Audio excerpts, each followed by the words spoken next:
Lion ಟಿವಿಯ top ನ್ಯೂಸ್ಗೆ ಸ್ವಾಗತ. ನಾನು ಬಸವರಾಜು.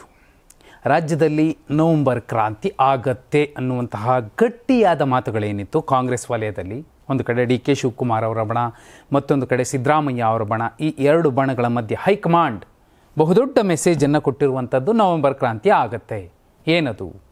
ಸಂಪುಟ ವಿಸ್ತರಣೆ ಅಥವಾ ಪುನರ್ರಚನೆ ಆಗುವಂತಹ ಸಾಧ್ಯತೆಗಳು ಜೋರಾಗಿದೆ. ಇದುವೇ ಮಹಾಕ್ರಾಂತಿ ಅನ್ನುವಂಥದ್ದು ಇತ್ತೀಚೆಗೆ ಸಿದ್ದರಾಮಯ್ಯ ಅವರು ಔತಣಕೂಟಕ್ಕೆ ಕರೆದಂತಹ ತಮ್ಮ ಸಹೋದ್ಯೋಗಿಗಳಿಗೆ ಕೊಟ್ಟಂತಹ ಮೆಸೇಜ್ನ ಪ್ರಮುಖ ವಿಚಾರ ಆಗಿತ್ತು. ದೀಪಾವಳಿ ಹಬ್ಬದ ವೇಳೆಗೆ ಸಿದ್ದರಾಮಯ್ಯ ಅವರ ಸಂಪುಟದ ಸುಮಾರು 15 ಮಂದಿ ಸಚಿವರು ತಮ್ಮ ಸ್ಥಾನ ಕಳೆದುಕೊಳ್ಳಬಹುದು. ಆ ಕಾರಣಕ್ಕೋಸ್ಕರನೇ ಯಾರಿಗೆಲ್ಲ ಕೊಡಬಹುದೋ ಅಂಥವರು ನೀವು ತ್ಯಾಗಕ್ಕೆ ಸಜ್ಜಾಗಿ ಪಕ್ಷದ ಜವಾಬ್ದಾರಿಗಳನ್ನು ತಗೊಳ್ಳಿ, ಭವಿಷ್ಯ ದೊಡ್ಡದಿದೆ ಅನ್ನುವಂತಹ ಒಂದು ಮಾತನ್ನು ಸಿದ್ದರಾಮಯ್ಯ ಅವರು ಹೇಳಿದ್ದಾರೆ ಅನ್ನುವಂತಹ ಮಾತುಗಳು ಕೇಳಿ ಬರ್ತಿರೋದು. ಬಿಹಾರ ವಿಧಾನಸಭಾ ಚುನಾವಣೆ ಮುಗಿದ ಬಳಿಕ ನವೆಂಬರ್ 2ನೇ ವಾರದಲ್ಲಿ ರಾಜ್ಯದ ಪ್ರಮುಖ ನಾಯಕರು ದೆಹಲಿಗೆ ತೆರಳಿ ಹೈಕಮಾಂಡ್ ಜೊತೆ ಮಾತುಕತೆ ನಡೆಸುವಂತಹ ಸಾಧ್ಯತೆಗಳಿದೆ. ಅದಾದ ಮೇಲೆ ದೀಪಾವಳಿಗೆ ಒಂದು ಕ್ಲಾರಿಟಿ ಸಿಗುತ್ತೆ. ನೋಡಿ, ಯಾರಿಗೆಲ್ಲ ಅವಕಾಶ ಸಿಗಬಹುದು ಆ ಲಿಸ್ಟು ಕೂಡ ಈಗ ಹರಿದಾಡ್ತಿರುವಂಥದ್ದು.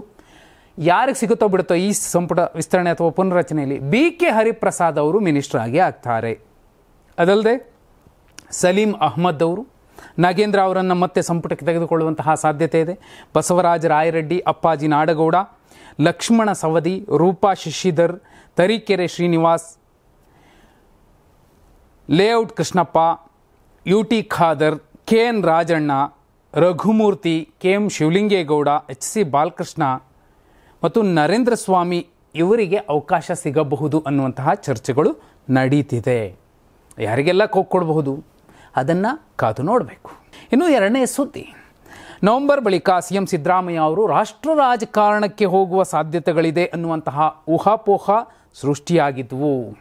ಇದಕ್ಕೆ ಪುಷ್ಟಿ ಕೊಡುವಂತೆ ಸಿದ್ದರಾಮಯ್ಯ ಅವರು ಡಿನ್ನರ್ ಪಾರ್ಟಿಯನ್ನು ಕರೆದಿದ್ದರು. ಈ ಡಿನ್ನರ್ ಪಾರ್ಟಿಯ ಪಾಲಿಟಿಕ್ಸ್ ವೇಳೆ ರಾಷ್ಟ್ರ ರಾಜಕಾರಣದ ಮಾತುಕತೆಗಳು ಕೂಡ ನಡೆದಿವೆ ಅನ್ನುವಂತಹ ಚರ್ಚೆ ನಡೀತಿದೆ. ಯಾಕಂದರೆ ಇತ್ತೀಚೆಗೆ ಸಿದ್ದರಾಮಯ್ಯ ಅವರನ್ನು AICCಯ OBC ಮಂಡಳಿಯ ಸದಸ್ಯರನ್ನಾಗಿ ನೇಮಿಸಿದ್ದು ಕೂಡ ಅಲ್ಲಿ ಪ್ರಸ್ತಾಪ ಆಯಿತು. ಇದರ ಜೊತೆಯಲ್ಲಿ 2028 ತನಕ ಪೂರ್ಣಾವಧಿಗೆ ನನ್ನನ್ನೇ ಮುಖ್ಯಮಂತ್ರಿಯಾಗಿ ನೀವು ಉಳಿಸಿದ್ರೆ 29ಕ್ಕೆ ಲೋಕಸಭಾ ಚುನಾವಣೆಯ ಹೊತ್ತಿಗೆ ರಾಜ್ಯದಲ್ಲೂ ಕೂಡ ಕಾಂಗ್ರೆಸ್ಸನ್ನು ಮತ್ತೆ ಅಧಿಕಾರಕ್ಕೆ ತರೋದು ಮತ್ತು 29ರ ಲೋಕಸಭಾ ಚುನಾವಣೆಯಲ್ಲಿ ಲೋಕಸಭಾ ಕ್ಷೇತ್ರಕ್ಕೆ ಆಯ್ಕೆಯಾಗುವಂತಹ ಮಾತುಕತೆ ಕೂಡ ರಾಹುಲ್ ಗಾಂಧಿ ಅವರ ಜೊತೆಯಲ್ಲಿ ನಡೆದಿದೆ ಅನ್ನುವಂತಹ ಚರ್ಚೆಗಳಿಗೆ ಪೂರಕವಾದ ವಾತಾವರಣ ರಾಜ್ಯ ಕಾಂಗ್ರೆಸ್ ವಲಯದಲ್ಲಿ ಕಾಣಿಸ್ತಿರುವಂಥದ್ದು ಮತ್ತು ಅದರದ್ದೇ ಚರ್ಚೆ ನಡೀತಿರುವಂಥದ್ದು. ಬಹುಪಾಲು ಸಲ ಸಿದ್ದರಾಮಯ್ಯ ಅವರು ಹೇಳಿದ್ರು, ಬ್ರಹ್ಮ ಬಂದು ಹೇಳಿದ್ರು ನಾನು ದೆಹಲಿಗೆ ಹೋಗೋದಿಲ್ಲ, ನನಗೆ ರಾಷ್ಟ್ರ ರಾಜಕಾರಣ ಬೇಡ ಅಂತ ಹೇಳಿದರು. ಆದರೆ ಈಗ ಮಾಗಿದ ಸಿದ್ದರಾಮಯ್ಯ ಅವರು ಆ ಥರದ ನಿರ್ಧಾರವನ್ನು ಕೂಡ ಒಪ್ಪಬಹುದಾ ಅನ್ನೋ ಚರ್ಚೆಗಳು ನಡೀತಿದೆ.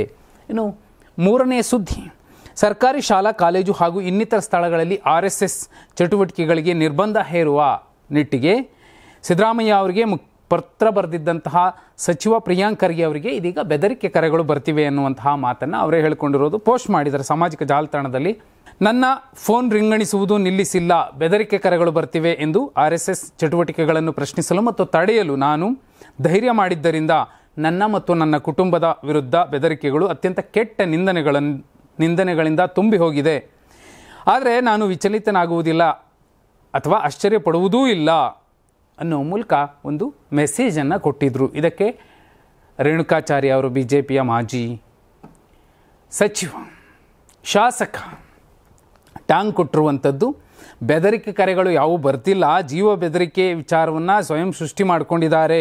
ಫೇಕ್ ಕರೆಗಳನ್ನು ನೀವೇ ಮಾಡಿಸಿ ಕಪಟ ನಾಟಕ ಮಾಡಬೇಡಿ, ಗೂಂಡಾ ಸಂಸ್ಕೃತಿ ನಿಮ್ಮದು, ಕಲಬುರಗಿ ಭಾಗದಲ್ಲಿ ಗೂಂಡಾ ರಾಜ್ಯ ಮಾಡಿದ್ದೀರಿ, ಈ ರೀತಿ ಕಪಟ ನಾಟಕ ಆಡಬೇಡಿ ಅಂತ ಕೌಂಟರ್ ಕೊಟ್ಟಿದ್ದಾರೆ.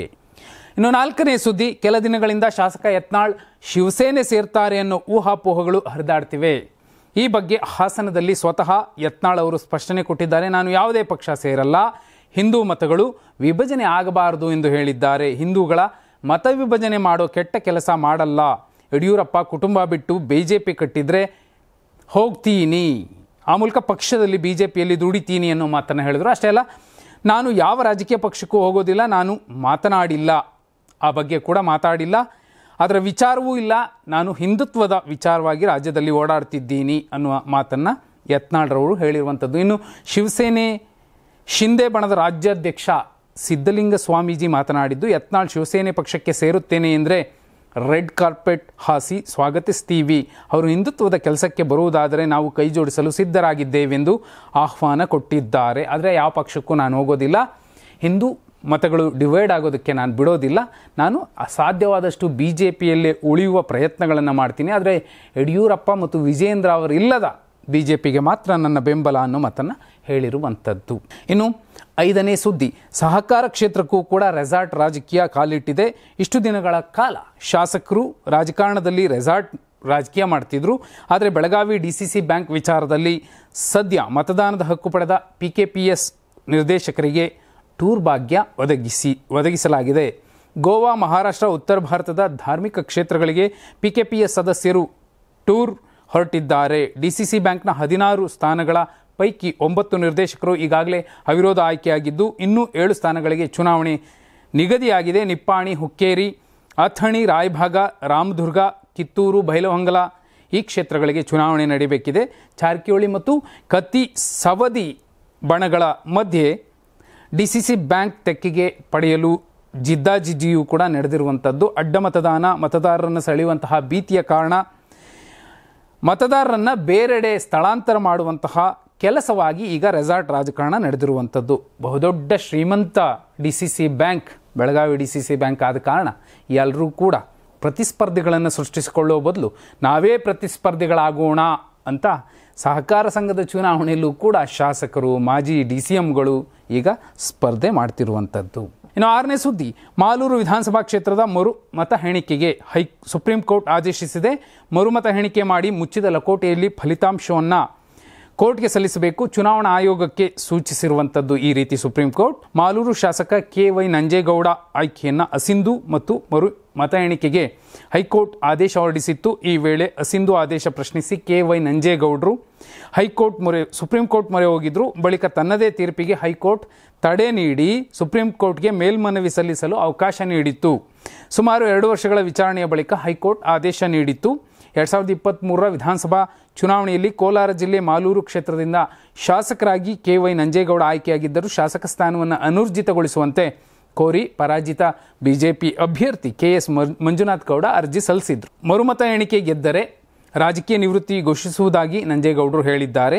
ಇದೀಗ ಸುಪ್ರೀಂ ಕೋರ್ಟ್ ಮರು ಮತ ಎಣಿಕೆಗೆ ಆದೇಶಿಸಿದ್ದು ಫಲಿತಾಂಶ ತೀವ್ರ ಕುತೂಹಲ ಕೆರಳಿಸಿರುವಂಥದ್ದು. ಇನ್ನು 7ನೇ ಸುದ್ದಿ, ಅಸಲಿ ಕ್ರಾಂತಿ ನವೆಂಬರ್ನಲ್ಲೇ ಆಗುತ್ತೆ, ಅದು ಕೇಂದ್ರ BJPಯಲ್ಲಿ.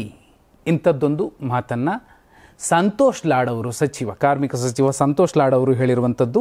ಏನಾಗುತ್ತೆ, ಅದು ಮಹಾಕ್ರಾಂತಿ ಆಗತ್ತೆ.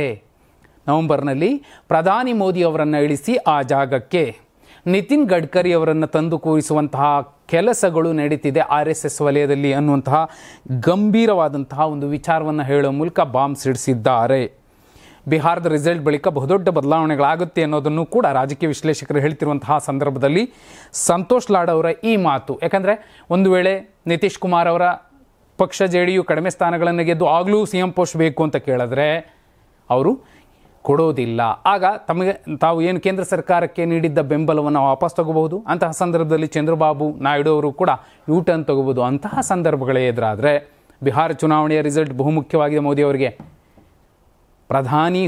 ಪ್ರಧಾನಿ ಸ್ಥಾನದಲ್ಲಿ ಬೇರೆಯವರು ಬಂದು ಕೂರುವಂತಹ ಸಾಧ್ಯತೆಗಳನ್ನು ತಳ್ಳಿ ಹಾಕುವಂತಿಲ್ಲ. ಲಾಡ್ ಅವರು ಲಾಜಿಕಲಿ ಹೇಳಿರಬಹುದು. 8ನೇ ಸುದ್ದಿ, ಇಂಡಿಯಾ ಮೈತ್ರಿಕೂಟದಲ್ಲಿ ವಿಧಾನಸಭಾ ಚುನಾವಣೆಗೆ ಸೀಟು ಹಂಚಿಕೆ ಇನ್ನೂ ಅನಿಶ್ಚಿತತೆಯಲ್ಲಿರುವಂಥದ್ದು. ಈ ಹಿನ್ನೆಲೆ ಟಿಕೆಟ್ ವಿತರಣೆ ವಿಚಾರದಲ್ಲಿ ಮೈತ್ರಿಕೂಟದ ಎಲ್ಲ ಪಕ್ಷಗಳು ಮುಕ್ತವಾಗಿ ನಿರ್ಧಾರ ಕೈಗೊಳ್ಳುತ್ತಿವೆ. RJD ಸೇರಿದಂತೆ ಮೈತ್ರಿಕೂಟದ ಎಲ್ಲ ಪ್ರಮುಖ ಪಕ್ಷಗಳು ತಮ್ಮ ಅಭ್ಯರ್ಥಿಗಳಿಗೆ ಚುನಾವಣಾ ಚಿಹ್ನೆಗಳನ್ನು ಹಂಚಿಕೆ ಮಾಡಲು ಪ್ರಾರಂಭಿಸಿವೆ. ಸೀಟು ಹಂಚಿಕೆಗಾಗಿ ಕಾಯದೆ ನಾಮಪತ್ರ ಸಲ್ಲಿಸಲು ಅಧಿಕಾರ ನೀಡಿವೆ. RJD ನಾಯಕ ತೇಜಸ್ವಿ ಪ್ರಸಾದ್ ಯಾದವ್, ಕಾಂಗ್ರೆಸ್ ಪಕ್ಷದ ಅಧ್ಯಕ್ಷ AICC ಅಧ್ಯಕ್ಷ ಮಲ್ಲಿಕಾರ್ಜುನ್ ಖರ್ಗೆ ಮತ್ತು ಲೋಕಸಭೆಯ ವಿರೋಧ ಪಕ್ಷದ ನಾಯಕ ರಾಹುಲ್ ಗಾಂಧಿ ಅವರನ್ನು ಭೇಟಿ ಮಾಡಲು ಸಾಧ್ಯವಾಗದೆ ಅಕ್ಟೋಬರ್ 13 ಮಧ್ಯರಾತ್ರಿ 11 ಗಂಟೆಯವರೆ ಸುಮಾರಿಗೆ ಪಾಟ್ನಾಗೆ ವಾಪಸ್ ಆಗಿದ್ದಾರೆ. ಸೀಟು ಹಂಚಿಕೆ ಒಪ್ಪಂದವನ್ನು ನಾವು ಶೀಘ್ರದಲ್ಲೇ ಘೋಷಿಸಲಿದ್ದೇವೆ. ಮಂಗಳವಾರ ಅಥವಾ 1-2 ದಿನಗಳಲ್ಲಿ ನಾವು ಸೀಟು ಹಂಚಿಕೆ ಪ್ರಕ್ರಿಯೆ ಪೂರ್ಣಗೊಳಿಸುತ್ತೇವೆ ಎಂದು ನಾನು ಭಾವಿಸುತ್ತೇನೆ. ನಾನು ಯಾರ ಬಗ್ಗೆಯೂ ಪ್ರತಿಕ್ರಿಯಿಸಲು ಹೋಗುವುದಿಲ್ಲ. ಬಿಹಾರವನ್ನು ಹೇಗೆ ಅಭಿವೃದ್ಧಿಪಡಿಸಬೇಕು ಎಂಬುದರ ಬಗ್ಗೆ ಮಾತ್ರ ಗಮನ ಹರಿಸುತ್ತೇನೆ ಅಂತ ತೇಜಸ್ವಿ ಯಾದವ್ ಅವರು ಪಾಟ್ನಾ ವಿಮಾನ ನಿಲ್ದಾಣದಲ್ಲಿ ಹೇಳಿರುವಂಥದ್ದು. ಆದರೆ NDA ಮೈತ್ರಿಕೂಟದಲ್ಲಿ ಸಾಕಷ್ಟು ಗೊಂದಲಗಳ ಮಧ್ಯೆ ಕೂಡ ಕೊನೆಗೂ ಸೀಟುಗಳ ಹಂಚಿಕೆ ಆಗಿರೋ ಸಂದರ್ಭದಲ್ಲಿ ಮಹಾಗಠಬಂಧನದಲ್ಲಿ ಗೊಂದಲಗಳಿದ್ದಾಗಿಯೂ ಕೂಡ ಬೀದಿಗೆ ಬರೋ ರೀತಿಯಲ್ಲಿ ಯಾರೂ ಕೂಡ ಹೇಳಿಕೆಗಳನ್ನು ಚಿರಾಗ್ ಪಾಸ್ವಾನ್ ಅವರ ರೀತಿಯಲ್ಲಿರ್ಬೋದು, ಜಿತನ್ ಮಾಂಜಿ ಅವರ ರೀತಿಯಲ್ಲಿರಬಹುದು ಯಾರೂ ಕೊಡಲಿಲ್ಲ. ಆದಾಗ್ಯೂ ರಿಸಲ್ಟ್ ತುಂಬ ರೋಚಕ ಘಟ್ಟಕ್ಕೆ ಹೋಗುತ್ತೆ ಅಂತ ಇಂಟರ್ನಲ್ ಸರ್ವೆ ಕೂಡ ಹೇಳ್ತಿರುವಂಥದ್ದು. 9ನೇ ಸುದ್ದಿ, ಭಾರತದಲ್ಲಿ ಗುರುತಿಸಲಾದ 3 ಕೆಮ್ಮಿನ ಸಿರಪ್ಗಳಾದ Coldrif, Respifresh TR, ರೀಲೈಫ್ಗಳ ಬಗ್ಗೆ ವಿಶ್ವ ಆರೋಗ್ಯ ಸಂಸ್ಥೆ ಎಚ್ಚರಿಕೆ ನೀಡಿದೆ. ಈ ಸಿರಪ್ಗಳನ್ನು ತಮ್ಮ ದೇಶದಲ್ಲಿ ಪತ್ತೆಯಾದರೆ ತಕ್ಷಣ ತಿಳಿಸುವಂತೆ ರಾಷ್ಟ್ರೀಯ ನಿಯಂತ್ರಕ ಅಧಿಕಾರಿಗಳಿಗೆ ಕರೆ ನೀಡಿದೆ. ಈ ಕಳಪೆ ಗುಣಮಟ್ಟದ ಉತ್ಪನ್ನಗಳ ಪತ್ತೆ ಮತ್ತು ಪ್ರತಿಕೂಲ ಪರಿಣಾಮಗಳ ಯಾವುದೇ ಘಟನೆ ಅಥವಾ ನಿರೀಕ್ಷಿತ ಪರಿಣಾಮಗಳ ಕೊರತೆಯನ್ನು ತಮ್ಮ ರಾಷ್ಟ್ರೀಯ ನಿಯಂತ್ರಕ ಅಧಿಕಾರಿಗಳಿಗೆ ಅಥವಾ ರಾಷ್ಟ್ರೀಯ ಔಷಧ ಜಾಗೃತ ಕೇಂದ್ರಕ್ಕೆ ವರದಿ ಮಾಡಲು ಆರೋಗ್ಯ ವೃತ್ತಿಪರರಿಗೆ ವಿಶ್ವ ಆರೋಗ್ಯ ಸಂಸ್ಥೆ ಸೂಚಿಸಿದೆ. ಆರೋಗ್ಯ ಸಂಸ್ಥೆ ಸೂಚಿಸ್ತಿದೆ ಅನ್ನೋದಾದರೆ ಇಂತಹ ಕಳಪೆ ಗುಣಮಟ್ಟದ ಔಷಧಿಗಳನ್ನು ಬಡಬಗ್ಗರ ಮಕ್ಕಳಿಗೆ ಕೊಡಿ ಅಂತ ನಮ್ಮ ದೇಶದ ಯಾವ ಪುಣ್ಯಾತ್ಮರು ಇದನ್ನು ಪರ್ಮಿಷನ್ ಕೊಟ್ಟರು ಕೇಂದ್ರ ಸರ್ಕಾರದಲ್ಲಿ? ಅದು ಯಾರು ಯಾವ ದುರಾಸೆಗೋಸ್ಕರ ಇಂತಹ ಕಳಪೆ ಗುಣಮಟ್ಟದ ಔಷಧಿಗಳನ್ನು ಪರ್ಮಿಷನ್ ಕೊಟ್ಟು ಸರ್ಕಾರಿ ಆಸ್ಪತ್ರೆಗಳಿಗೆ, ಅಲ್ಲಿನ ಔಷಧಾಲಯಗಳಿಗೆ ತಲುಪಿಸಿದ್ರು? ಅವರಿಗೆ ಇನ್ನೆಷ್ಟರ ಮಟ್ಟಿಗಿನ ಪಿಪಾಸುತನ ಬಂದಿರಬಹುದು, ನಾಚಿಕೆ ಆಗಬೇಕು ಅವ್ರಿಗೆ. ಅಮೆರಿಕ ಅಧ್ಯಕ್ಷ ಟ್ರಂಪ್ ಅವರು ಪಾಕ್ ಪ್ರಧಾನಿ ಶಹಬಾಜ್ ಶರೀಫ್ ಅವರನ್ನು ಗಾಜಾ ಶೃಂಗಸಭೆಯಲ್ಲಿ ಮಾತನಾಡಲು ಆಹ್ವಾನಿಸಿದ್ರು. 5 ನಿಮಿಷಗಳ ಕಾಲ ಭಾಷಣ ಮಾಡಿದಂತಹ ಪಾಕ್ ಪ್ರಧಾನಿ ಭಾರತ ಪಾಕ್ ಸಂಘರ್ಷ ಪ್ರದೇಶಗಳಲ್ಲಿ ಶಾಂತಿಯನ್ನು ಉತ್ತೇಜಿಸುವಲ್ಲಿ ಟ್ರಂಪ್ ಪ್ರಯತ್ನಗಳನ್ನು ಶ್ಲಾಘಿಸಿದ್ದಾರೆ. ಅವರನ್ನು ಶಾಂತಿಯ ದೂತ ಅಂತ ಹೊಗಳಿದ್ದಾರೆ. ಜೊತೆಗೆ ಪಾಕ್ ಸರ್ಕಾರ ಟ್ರಂಪ್ ಅವರನ್ನು ನೊಬೆಲ್ ಶಾಂತಿ ಪ್ರಶಸ್ತಿಗೆ ನಾಮನಿರ್ದೇಶನ ಮಾಡಿತ್ತೆಂದೂ ಹೇಳಿದ್ದಾರೆ.